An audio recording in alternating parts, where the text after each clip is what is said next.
Hey everyone, welcome back. Today I am showing you exactly how to delete your Gemini data and disable the assistant for good.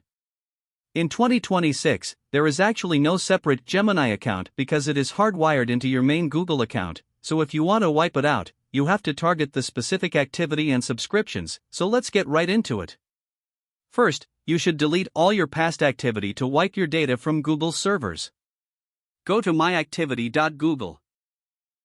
Calm and look for the Gemini Apps Activity section. Click the Delete button and choose All Time.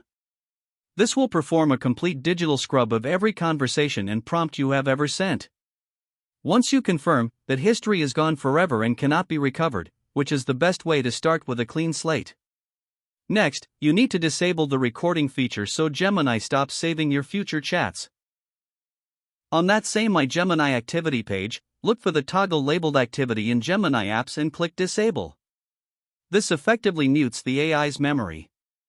Keep in mind that in 2026, Google technically keeps your conversations for about 72 hours on the backend for safety and system improvements before they are fully purged, but they will never again appear in your visible history or be tied to your long-term profile.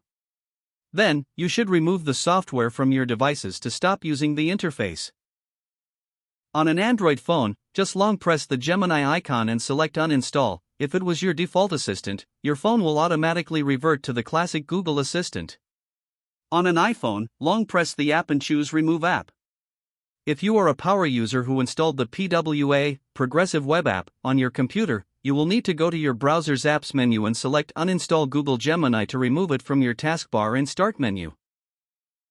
Finally, don't forget to cancel your Gemini Advanced subscription if you are on a paid plan. Simply deleting your history or uninstalling the app will not stop the MO.